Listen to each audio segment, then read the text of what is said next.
नमस्कार, स्वागत है आपका फिक्र आपकी में। आज की शुरुआत इस वक्त की बड़ी खबर, ब्रेकिंग न्यूज से। पहली खबर, तीसरी बार पीएम बनने के बाद पहली बार वाराणसी में प्रधानमंत्री मोदी काशी विश्वनाथ मंदिर में पूजा, गंगा आरती में हुए शामिल। किसान सम्मान निधि की 17वीं किश्त भी जारी की है। और एक और बड़ी खबर, रक्षा मंत्री राजनाथ सिंह के आवास पर एनडीए की बैठक हुई है। बैठक में संसद सत्र और स्पीकर को लेकर मंथन। पीयूष गोयल, एस जयशंकर, ललन सिंह समेत कई मंत्री मौजूद रहे। बड़ी खबर, विधानसभा चुनाव से पहले हरियाणा में कांग्रेस को झटका। विधायक किरण चौधरी का पार्टी से इस्तीफा। किरण चौधरी की बेटी श्रुति चौधरी ने भी पार्टी छोड़ी। दोनों नेता कल बीजेपी में हो सकती हैं शामिल। और नीट विवाद पर सुप्रीम कोर्ट की सख्त टिप्पणी। 0.01% भी खामी मिली तो सख्ती से निपटेंगे, सुप्रीम कोर्ट ने कहा है। बच्चों की मेहनत को भूल नहीं सकते, सुप्रीम कोर्ट ने कहा है। कोर्ट ने 2 हफ्ते में एनटीए और केंद्र से मांगा जवाब। बड़ी खबर, प्रियंका गांधी के वायनाड से लड़ने पर बोले रॉबर्ट वाड्रा, हमेशा चाहता रहा, मुझसे पहले प्रियंका संसद में आए। रॉबर्ट वाड्रा ने कहा, कांग्रेस और जनता चाहेगी तब मैं राजनीति में आऊंगा, रॉबर्ट वाड्रा ने कहा। और इंडिया गठबंधन के नेता सेबी के अधिकारियों से मिले।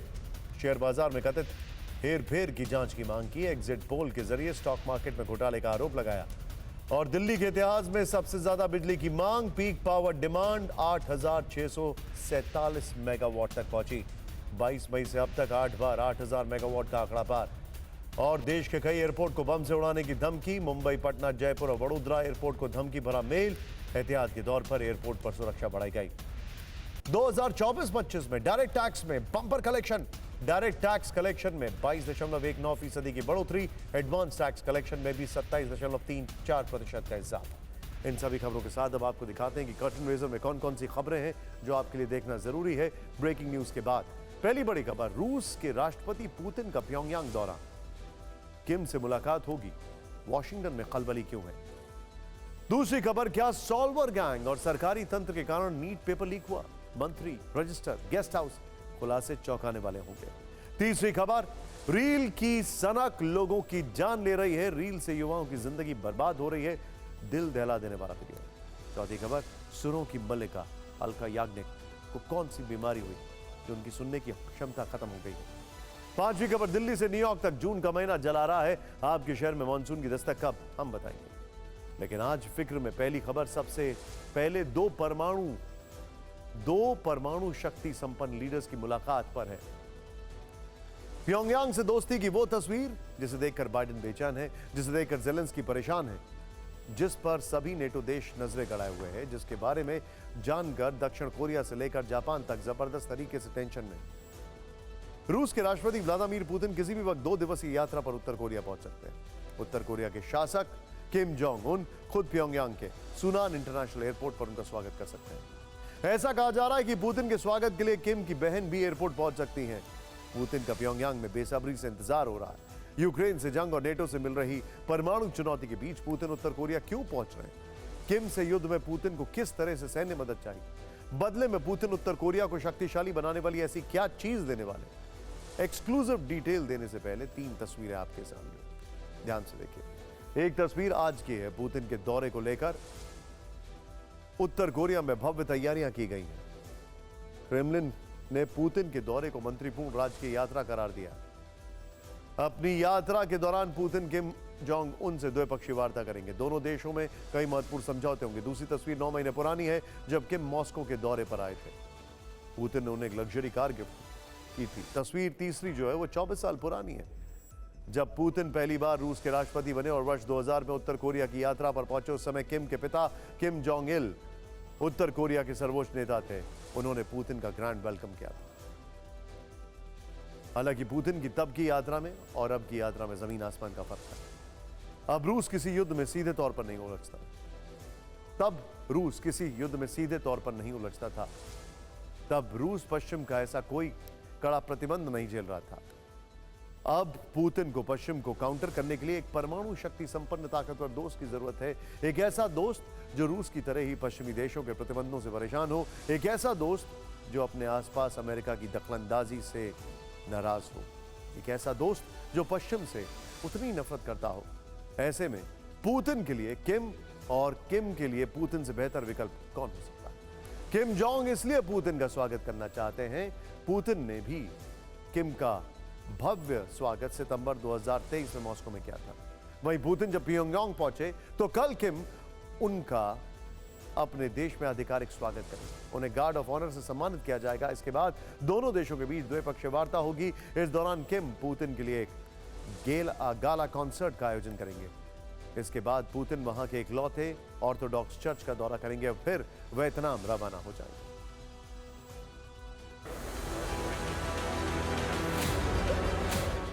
पुतिन ने उत्तर कोरिया पहुंचने से पहले वहां के डेली न्यूज़पेपर रोडोंग सिन्मुन के लिए एक आर्टिकल लिखा। इसमें उन्होंने प्योंगयांग दौरे के मकसद के बारे में विस्तार से बताया। पुतिन ने लिखा, अंतर्राष्ट्रीय संबंधों को ज्यादा लोकतांत्रिक और मजबूत बनाने के लिए रूस और उत्तर कोरिया वैकल्पिक व्यापार और आपसी समाधान तंत्र विकसित करेंगे, जो पश्चिमी देशों द्वारा नियंत्रित नहीं होगा। संयुक्त रूप से एक तरफा अवैध प्रतिबंधों का हम मिलकर विरोध करेंगे और यूरेशिया में समान और अविभाज्य सुरक्षा को आकार देंगे। पुतिन की इस सोच से पता चलता है कि उनका प्योंगयांग जाने के पीछे इरादा क्या है। दरअसल दोनों देश के हित पश्चिम के खिलाफ एक जैसे हैं। दोनों देश पश्चिमी देशों के प्रतिबंधों की मार झेल रहे हैं और अब साथ मिलकर काउंटर करना चाहते हैं।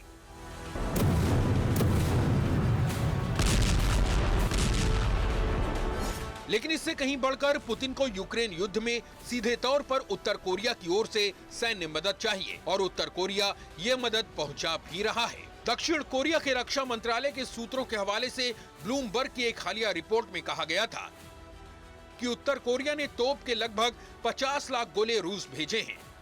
हालांकि दोनों ही देशों ने ऐसी किसी आपूर्ति से साफ इनकार किया था।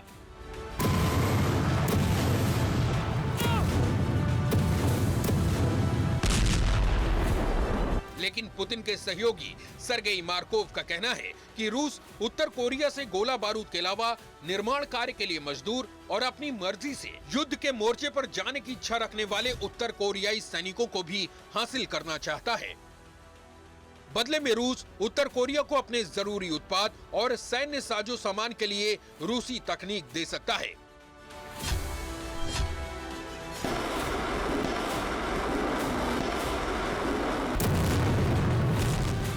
इससे उत्तर कोरिया को अपनी लंबी दूरी के मिसाइल कार्यक्रम में मदद मिलेगी, क्योंकि प्योंगयांग की मिसाइलें अब अमेरिका तक मार करने की क्षमता हासिल करने के करीब पहुंच चुकी हैं।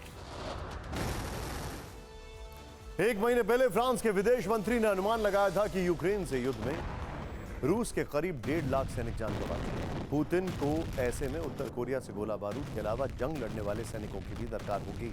बदले में किम की चाहत रूस से बहुत कुछ पाने की है। किम ने जब पिछले साल मॉस्को की यात्रा की थी, तब न्यूयॉर्क टाइम्स ने एक्सक्लूसिव रिपोर्ट दी थी कि उत्तर कोरिया रूस से हथियारों की तकनीक साझा करने की मांग कर सकता है ताकि अपने परमाणु कार्यक्रम को आगे बढ़ा सके। इसमें परमाणु पनडुब्बी की मांग की चर्चा आज भी जोरों पर है। न्यूयॉर्क टाइम्स की रिपोर्ट के मुताबिक इस मांग पर दोनों देशों के बीच लंबे वक्त से बातचीत चल रही है।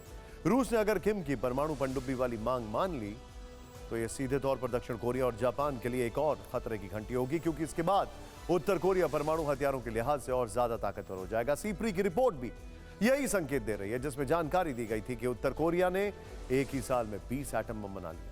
उत्तर कोरिया परमाणु तकनीक के अलावा रूस से सैटेलाइट तकनीक देने की भी मांग कर सकता है। रूस ऐसा करके उत्तर कोरिया के अंतरिक्ष मिशन में मदद कर सकता है और इस तरह क्रेमलिन कोरियाई सैटेलाइट से अमेरिका पर नजर रखता है। पुतिन के लिए उत्तर कोरिया आज की तारीख में कितनी अहमियत रखता है, आप इसे ऐसे समझ सकते हैं कि 5वीं बार राष्ट्रपति बनने के बाद पुतिन 18 मई को पहली विदेश यात्रा पर बीजिंग गए, वहां जिनपिंग से मिले और ठीक 30 दिन बाद वो प्योंगयांग पहुंच रहे हैं, जहां वो किम जोंग से मिलेंगे और कल दोनों देशों में घातक हथियार की डील हो सकती है। इस डील पर नेटो की विशेष तौर पर नजरें होंगी, क्योंकि नेटो चीफ ने कल ही बयान दिया था कि रूस से परमाणु युद्ध का खतरा है और इस खतरे से निपटने के लिए यूरोपीय देशों में परमाणु हथियारों को स्टॉक से निकालकर रेडी टू अटैक मोड में तैनात करना जरूरी है। वैसे पुतिन के उत्तर कोरिया पहुंचने से पहले दुनिया में एटमी हमले वाला यह डर कैसे बढ़ाया जा रहा है, इस पर बयानों की रील देखिए।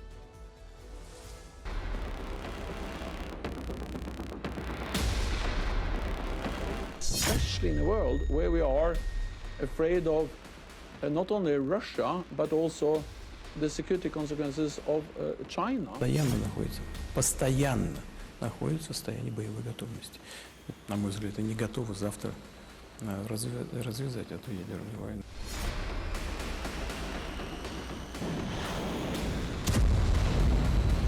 I wonder, Mr. President, what you would say to him if he is considering using chemical or tactical nuclear weapons. Don't. It would change the face of war unlike anything since World War II. 본토 전역이 우리의 핵 타격 사정권 안에 있으며 핵 단추가 내 사무실 책상 위에 항상 놓여 있다는 것. 이는 결코 위협이 아닌 현실임을 똑바로 알아야 합니다.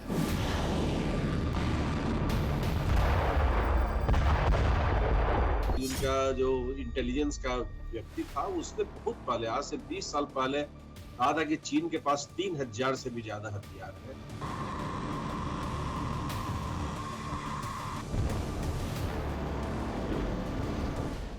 Hence Christensen जिनका की report अभी हम लोग चर्चा कर रहे हैं CPD के द्वारा, मैट फोर्डा का, उसमें उन्होंने कहा कि उनके जो फास्ट ब्रीडर रिएक्टर उन्हें प्रति वर्ष 60 से बम, कम से कम 60 न्यूक्लियर बम बनाने में सहयोग दे रहे हैं।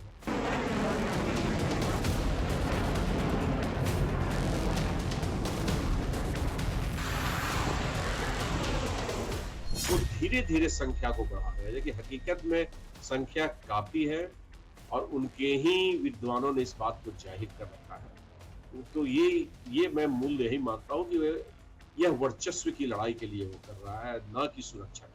परमाणु खतरे के बाद खबर नीट पेपर लीक में टीवी9 भारतवर्ष के सुपर एक्सक्लूसिव खुलासे की। इस खुलासे के किरदार हैं, ध्यान से देखिएगा, पटना का NHAI गेस्ट हाउस नंबर 1, क्या कमरा नंबर N10, गेस्ट हाउस का रजिस्टर, एक मंत्री और letter number 440। NEET paper leak का ये पूरा खेल इनके इर्द गिर्द सिमटा है। हम एक एक पेपर लीक में सबकी भूमिका से पर्दा उठाएंगे। सबसे पहले खुलासा नीट पेपर लीक का पटना के NHAI गेस्ट हाउस से कनेक्शन क्या है। यह खुलासा paper leak mafia, solver gang और सरकारी तंत्र की साठगांठ को बेनकाब करने वाला है। हमारे संवाददाता रूपेश कुमार की एक्सक्लूसिव रिपोर्ट।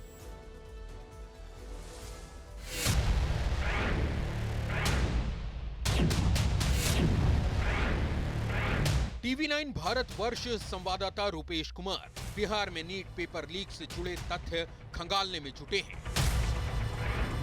पेपर लीक की कड़ी से कड़ी जोड़ते हुए वो पटना में NHAI यानी national highway authority of India के गेस्ट हाउस पहुंचते हैं।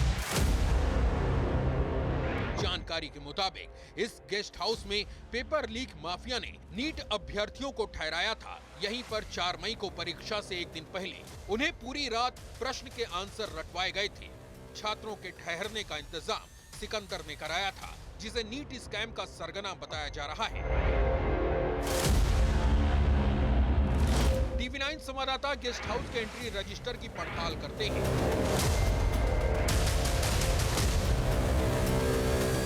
इसमें अनुराग यादव नाम के एक छात्र की एंट्री मिलती है। चेक इन वाली रात से जुड़ी सारी डिटेल, नाम, पता, हस्ताक्षर दर्ज होता है।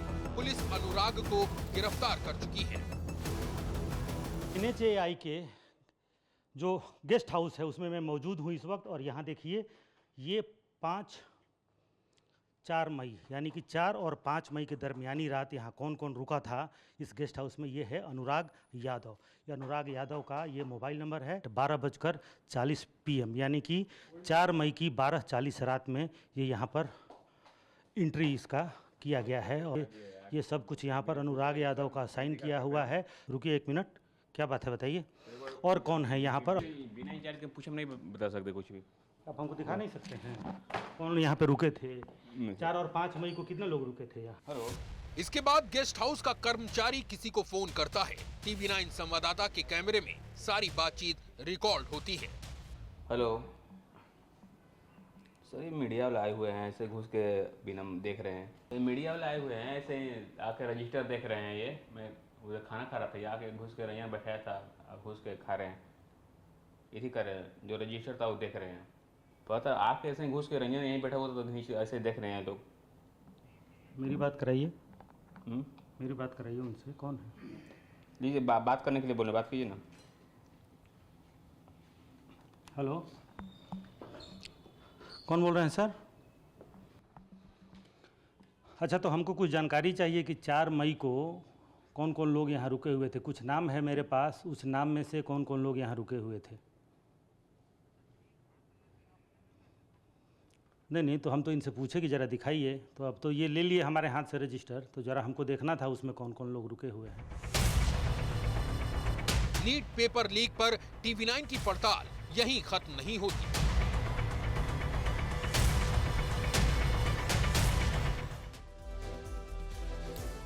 नीट पेपर लीक में एक मंत्री की भी एंट्री हुई है। यह मंत्री कौन है, इसका खुलासा अब तक नहीं हुआ। TV9 भारतवर्ष को गेस्ट हाउस के 2 अलग अलग रजिस्टर से कुछ पन्ने मिले। इनमें आरोपी छात्र अनुराग ने रेफरेंस में किसी मंत्री और उसके रेफरेंस लेटर नंबर 440 का जिक्र किया।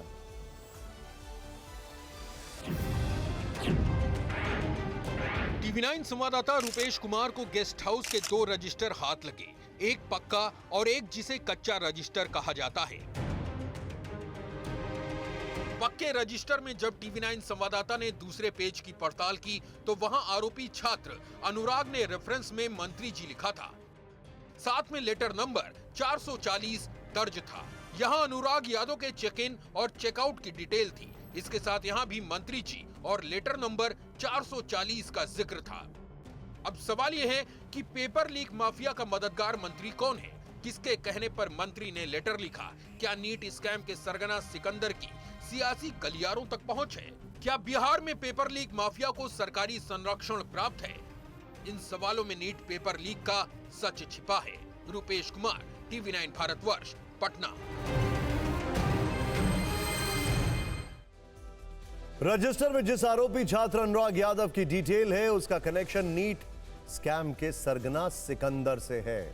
इसकी तस्दीक सिकंदर के कबूलनामे से होती है, जिसकी कॉपी TV9 भारतवर्ष के पास है। इस कॉपी में NHAI गेस्ट हाउस से लेकर पेपर लीक में लाखों के लेन देन वाले सारे राज दफन हैं। पुलिस गिरफ्त में चेहरे छिपाते इसी सिकंदर यादवेंदु का कबूलनामा TV9 भारतवर्ष के पास है। कबूलनामे में इसके गुनाह का पूरा काला चिट्ठा दर्ज है। नीट, BPSC, UPSC की परीक्षा और दूसरी प्रतियोगिता की परीक्षा में प्रश्न पत्र लीक कर बच्चों को प्रश्न पत्र याद करवाकर हम दोनों पास करवा देते हैं। इसके लिए 30 से 32 लाख रुपए देना पड़ेगा, तो लड़के को नीट की परीक्षा में करवा देंगे। आगे सिकंदर ने बताया कि कैसे 4-5 मई की दरमियानी रात नीट अभ्यर्थियों को आंसर रटवाए गए।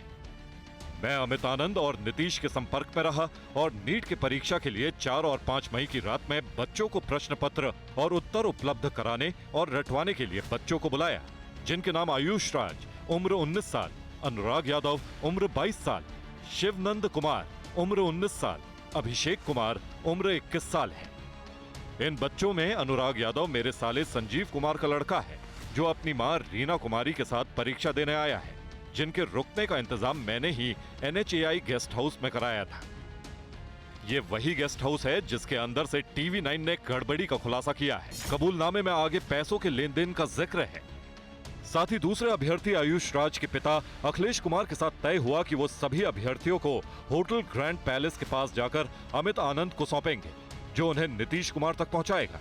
इसके बाद सारे अभ्यर्थियों को लर्न प्ले स्कूल और लर्न बॉयज हॉस्टल में लेकर जाएंगे, जहां सारे अभ्यर्थियों को प्रश्न पत्र और उत्तर रटाया जाएगा।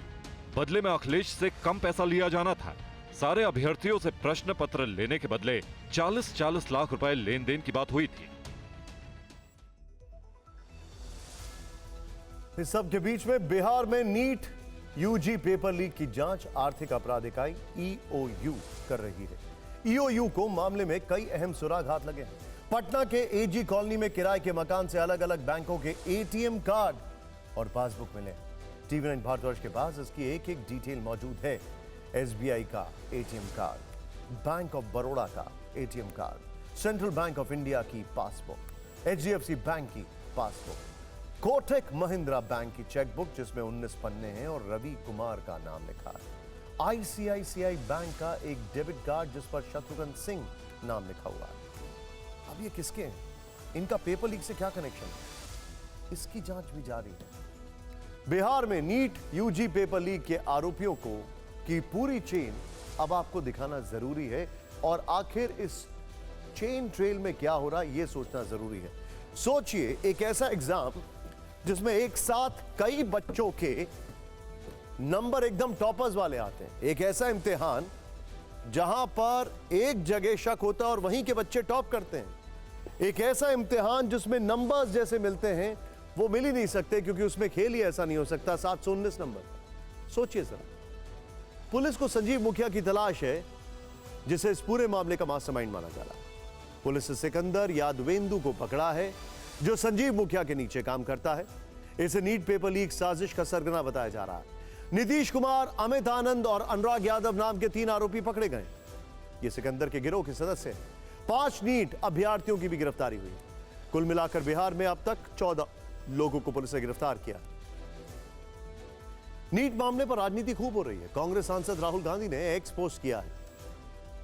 24 लाख से अधिक छात्रों के भविष्य के साथ हुए खिलवाड़ पर भी नरेंद्र मोदी हमेशा की तरह मौन धारण किए हुए हैं। राहुल गांधी ने यह लिखा, बिहार, गुजरात और हरियाणा में हुई गिरफ्तारियों से साफ है कि परीक्षा में योजनाबद्ध तरीके से संगठित भ्रष्टाचार हुआ और यह भाजपा शासित राज्य पेपर लीक का एपीसेंटर बन चुके हैं। नीट स्कैम पर पटना से दिल्ली तक तेज हलचल है, तो सोशल मीडिया पर लॉरेंस बिश्नोई, गैंगस्टर लॉरेंस बिश्नोई का एक वीडियो वायरल हो चुका है और उससे खलबली। इस वायरल वीडियो में लॉरेंस पाकिस्तान के डॉन शहजाद भट्टी को ईद की बधाई देता हुआ दिख रहा है। लॉरेंस बिश्नोई के इस नए वीडियो से सुरक्षा एजेंसियों में हड़कंप है। अभी लॉरेंस बिश्नोई गुजरात की सबसे सुरक्षित साबरमती जेल में बंद है। अगर यह वीडियो सही है तो सवाल यह है कि लंबे समय से जेल में होने के बावजूद उसने ये वीडियो कॉल कब और कैसे की। TV9 भारतवर्ष लॉरेंस के इस वायरल वीडियो की पुष्टि नहीं करता है। एक्टर सलमान खान को जान से मारने की धमकी और पंजाबी गायक सिद्धू मूसेवाला की हत्या के मास्टरमाइंड गैंगस्टर लॉरेंस बिश्नोई का 17 सेकंड का एक वीडियो सामने आया है। दिल्ली, हरियाणा, राजस्थान और यूपी से लेकर महाराष्ट्र तक खौफ का दूसरा नाम बन चुके गैंगस्टर लॉरेंस बिश्नोई इस वीडियो में पाकिस्तानी डॉन शहजाद भट्टी से वीडियो कॉल के जरिए बातचीत करता दिख रहा है। नहीं आज नहीं होगी, आज नहीं है। लॉरेंस ने भट्टी को ईद मुबारक कहा तो जवाब में भट्टी ने कहा कि पाकिस्तान में आज ईद नहीं है। सलाखों में कैद लॉरेंस कितना बेखौफ होकर बातें कर रहा है, ये सुनिए। दुबई वगैरह में आज हो गई है ना, पाकिस्तान में कल होनी। नहीं आज नहीं होगी, आज नहीं है। बाहर दूसरी जो कंट्री है ना, उधर आज है, बाकी कल होगी। 17 जून को ईद थी, इसी वजह से माना जा रहा है कि ये 17 जून का ही वीडियो हो सकता है। हालांकि अभी तक इस बारे में कोई पुष्टि नहीं हो पाई है, लेकिन 17 सेकंड का ये वीडियो सुर्खियां बन चुका है। सूत्रों के मुताबिक लॉरेंस बिश्नोई ने पाकिस्तानी डॉन को यह वीडियो कॉल सिग्नल ऐप के जरिए किया था। सिग्नल ऐप की वजह से ऐसे वीडियो कॉल को ट्रैक करना बेहद मुश्किल होता है। आज नहीं है, बाहर दूसरी जो कंट्री है। वायरल वीडियो में लॉरेंस बिश्नोई के बाल छोटे हैं, दाढ़ी मूछें भी छोटी हैं और माथे पर तिलक लगा है। वो पाकिस्तान के डॉन को बधाई देते हुए मुस्कुराता हुआ भी दिख रहा है। लॉरेंस को पिछले साल पंजाब की भटिंडा जेल से गुजरात की साबरमती जेल शिफ्ट किया गया था। इस मामले में गुजरात सरकार ने जांच के आदेश दिए हैं।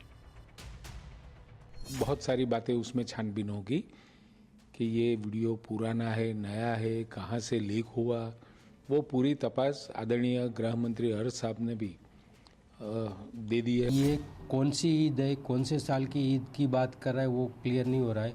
लॉरेंस अगस्त 2023 से हमारी कस्टडी में है और ये वीडियो तब किससे लेके अब तक का कोई नहीं है, वो मैं इंश्योर हूँ, क्योंकि उसका जो बैकग्राउंड है उसको भी देखकर हम बता सकते हैं कि ये हमारी जेल का बैकग्राउंड है। वीडियो नया है या पुराना, फेक है या डीप फेक या फिर रियल, इसका पता तो जांच में ही चलेगा। लेकिन फिलहाल वायरल वीडियो के आधार पर सवाल गुजरात जेल प्रशासन पर उठ रहे हैं। TV9 भारतवर्ष इस वीडियो की पुष्टि नहीं करता है। नहीं आज नहीं होगी। गैंगस्टर लॉरेंस बिश्नोई साबरमती जेल की हाई सिक्योरिटी बैरक में बंद है। दिन में 4 बार उसकी बैरक की तलाशी होती है। अगर वीडियो सही है तो सवाल यह भी है कि उस तक मोबाइल कैसे पहुंचा।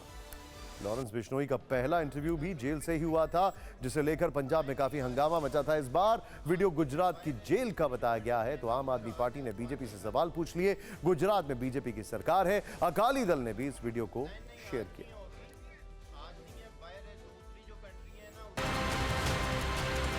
ਜਿਹੜਾ ਲਾਰੈਂਸ ਬਿਸ਼ਨੋਈ ਹੈ ਗੁਜਰਾਤ ਦੀ ਇੱਕ ਜੇਲ੍ਹ ਦੇ ਵਿੱਚੋਂ ਬੈਠ ਕੇ ਆਪਣਾ ਮੈਸੇਜ ਲਗਾਤਾਰ ਚਲਾ ਰਿਹਾ ਕਿ ਅੱਜ ਸੁਨੀਲ ਜਾਖੜ ਜੀ ਜੋ ਗੱਲ-ਗੱਲ ਦੇ ਉੱਤੇ ਪੰਜਾਬ ਸਰਕਾਰ ਨੂੰ ਤੇ ਪੰਜਾਬੀਅਤ ਨੂੰ ਭੰਡਦੇ ਰਹਿੰਦੇ ਆ, ਅੱਜ ਉਹ ਗੁਜਰਾਤ ਦੇ ਮੁੱਖ ਮੰਤਰੀ ਦੇ ਖਿਲਾਫ ਦੋ ਸ਼ਬਦ ਬੋਲਣਗੇ। ਲਾਰੈਂਸ ਬਿਸ਼ਨੋਈ ਦੀ ਇੱਕ ਬਹੁਤ ਡਰੇਡਡ ਗੈਂਗਸਟਰ ਵੱਡੇ ਆਰਮ ਸਪਲਾਇਰ ਪਾਕਿਸਤਾਨ ਦੇ ਨਾਲ ਗੱਲ ਹੋ ਰਹੀ ਹੈ ਔਰ ਈਦ ਜਿਹੜੀ ਕੱਲ ਨਿਕਲੀ ਹੈ, परसों ईद का दिन सी, उस दी बधाई दे रहे। सो एक गल तो बड़ी क्लीयर है कि जेल चो बैठे वो जेडी वीडियो है बड़ी ताज़ी है, फ्रेश है। आप सभी दर्शकों को बता दें, please be on a stand by. इस वक्त एक बड़ी खबर आ रही है ईरान में भूकंप की, जिसको लेकर अब से कुछ ही क्षणों में हम आपको क्विक अपडेट देने वाले हैं। लेकिन लॉरेंस बिश्नोई के वायरल वीडियो से पुलिस प्रशासन में हड़कंप है, तो महाराष्ट्र कांग्रेस अध्यक्ष के एक वायरल वीडियो से राजनीतिक गलियारों में चर्चा जोरों पर है कि क्या उन्होंने ऐसा काम मजबूरीवश किया या उन पर लाल बत्ती वाली मानसिकता हावी।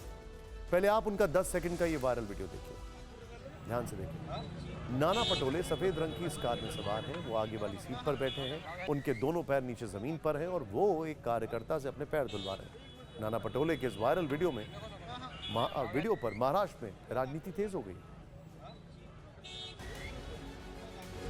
महाराष्ट्र कांग्रेस अध्यक्ष नाना पटोले का यह वायरल वीडियो अकोला जिले का बताया जा रहा है। वो वाडे गांव में एक समारोह में शामिल होने पहुंचे थे। यहां वो संत गजानन महाराज के दर्शन के लिए निकले थे। रास्ते में उन्हें कीचड़ से होकर जाना पड़ा। क्योंकि दोनों पैरों में कीचड़ लग चुका था, तो एक जगह कार में बैठकर उन्होंने अपने कार्यकर्ता से पैर धुलवा लिए। ये वीडियो वायरल हुआ तो बीजेपी ने उन पर हमला बोला। इसे नाना पटोले की नवाबी मानसिकता कहा। वो गरीब है इसलिए आपके पैर धोए, क्या यही आपकी संस्कृति है? उस गरीब बाप के बेटे को, उसके परिवार को क्या लगा होगा देखकर? कांग्रेस नेता तुरंत पत्रकार वार्ता लेकर के लोगों की और देश दुनिया की माफी मांगी। बीजेपी ने इस वीडियो के सामने आने के बाद सोशल मीडिया प्लेटफॉर्म एक्स पर भी हल्ला बोला। बीजेपी की मुंबई इकाई ने लिखा, ये कितना दुर्भाग्यपूर्ण है कि आज के समय में भी कांग्रेस के नेता लगातार पार्टी कार्यकर्ताओं की बेइज्जती करते हैं। ये शर्म की बात है कि नाना पटोले ने अपने कार्यकर्ता से पैर धुलवाए। क्या यही कांग्रेस की संस्कृति है? नाना पटोले अपने कार्यकर्ताओं से, जनता से पैर धुलवाए, वो भी सत्ता में आने से पहले। सत्ता में आ जाएंगे तो क्या करवाएंगे? और नाना पटोले बेशर्मी से बोलते हैं कि वीडियो मत बनाओ। मतलब पैर धोना गलत नहीं है उनके लिए, वीडियो बनवाना गलत है। ये कांग्रेस की वीवीआईपी एंटाइटल्ड मानसिकता का परिचय है। इस घटना पर नाना पटोले ने बाद में सफाई दी और सफाई के बहाने मोदी सरकार के हर घर नल योजना पर तंज कसा। हमारा एक कार्यकर्ता ने पानी का एक अंडा लेके आया और उसने मेरे पैर पे डाला, मैंने धोया। लेकिन इसका इतना बीजेपी ने बवाल किया। यही लोग बोलते थे अगर हर घर में नल में जल, तो वो रहता तो मैं नल पे जाके धो लेता था ना, पानी डालने की जरूरत नहीं पड़ती थी ऊपर से। लेकिन इतना ही हारने के बाद बीजेपी की ये हालत इतनी खराब हो सकती है कि कुछ भी बात को इस तरह से बवाल खड़ा करने का। नाना पटोले की ये भी सफाई है कि उनके वीडियो को अलग ढंग से पेश किया गया और बीजेपी को इस वीडियो की बजाय महंगाई, नीट पेपर लीक पर बात करनी चाहिए। नाना पटोले की इस सफाई पर विधानसभा में नेता प्रतिपक्ष विजय वट्टीवार का भी साथ मिला। देश में नेताओं के वीआईपी कल्चर को समाप्त करने की कोशिशें वर्षों से चल रही हैं, लेकिन नेताओं के दिमाग से लाल बत्ती वाला कल्चर जाता ही नहीं। नाना पटोले इसके इकलौते उदाहरण नहीं। 2021 में तमिलनाडु में डीएमके सरकार में मंत्री अनीता राधाकृष्णन पर वीआईपी कल्चर के आरोप लगे। उस समय उनका एक वीडियो तिरुवल्लुर से वायरल हो गया था। मंत्री के जूते पानी में न भीगे, इसलिए मछुआरे उन्हें गोद में उठाकर ले जाते दिखाई दिए।